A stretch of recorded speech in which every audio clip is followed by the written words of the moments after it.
So this guy is rich. Like, rich. Now let's call him Quiet Dog. Now Quiet Dog grows up dirt poor in Nigeria, and he wants nothing more than to make big money and have luxury things. So he starts searching for ways to make money. And eventually, as a young dude, he joins a gang of email scammers. It's a group of young guys who get together and they concoct like these Nigerian prince type email scams. So he joins one of these gangs and he works his ass off, sending hundreds of scam emails a day, trying to con people out of their money. And Quiet Dog's good at it, like easily scamming a few $1,000s at a time from people. But over time, he thinks, nah, this isn't good enough. And he sets his sights on a much bigger target. Not people, businesses. So he ditches his gang and he starts building a new team. And they come up with a new type of email scam, which targets mostly American businesses, law firms, small banks, stuff like that. And this new type of scam works. And it works pretty well for him. And he starts making more and more money. But unfortunately for him, around that time, the Nigerian government starts cracking down on these email scam gangs. So he takes a bit of the money he's made and he uses it to relocate to Malaysia. Now in Malaysia, for the first time, he gets access to things he didn't have back home. Reliable internet access, VPN tools, which immediately makes his email scam operation 10 times more effective. And pretty quickly, he's earning more than he's ever made. But Quiet Dog is still like, nah, that's not good enough, because he feels like he has to show everyone he's making big money. So he starts up an Instagram account and he starts posting about his luxury lifestyle.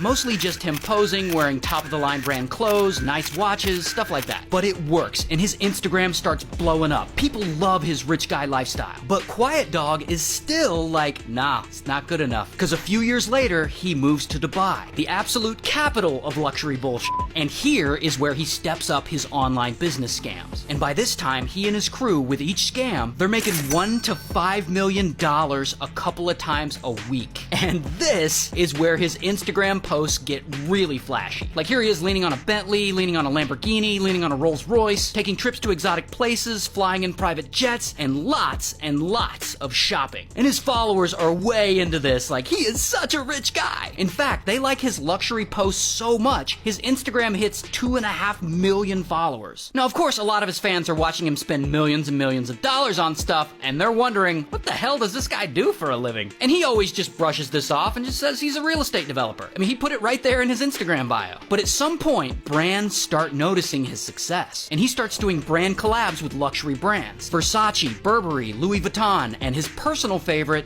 Fendi. In fact, he collaborated with Fendi so much, on his birthday, they decide to surprise him and send him a cake as a gift. And on the cake is a little figurine of him next to a bunch of Fendi bags. It's adorable. And Quiet Dog loves this. In fact, he's so excited, the first thing he does is he takes a photo, and he posts it on his Instagram so his 2.5 million followers can see it. And that is where he screwed up, because this cake is going to be his downfall. So a week after Quiet Dog's birthday, boom, the FBI arrests this guy. Let's call him the Canadian. Now the Canadian is one of Quiet Dog's email scam business partners, and the FBI had been tracking him for a while. So they arrest the Canadian and they confiscate his phone. And they see he's been Snapchatting back and forth with Quiet Dog. And at this point, they don't really know who Quiet Dog is, but they find his Instagram and they see all the big money, luxury, Gucci, Versace posts. But the FBI still doesn't really know who Quiet Dog is. They don't know his real name, they only know that he's a really rich guy who Snapchats with the Canadian about this email scam stuff. But then they notice Quiet Dog's birthday cake post. So now they have his birthday, and using that, they're able to trace him to a really old visa application he had submitted to the US years ago. That visa application has all of Quiet Dog's personal information on it. So now they know his real identity and everything about him, and they start surveilling him. And months later, Quiet Dog is asleep in his luxury penthouse apartment in Dubai, when suddenly, kapow, the Dubai SWAT team kicks in his front door, and they arrest him. And in 6 other simultaneous raids, they arrest 11 members of his email scamming crew. And they confiscate $40 million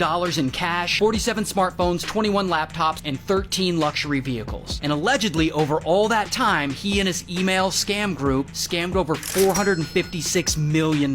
So they extradite Quiet Dog back to the US. He goes to trial, he takes a plea deal, and he gets 11 years in prison.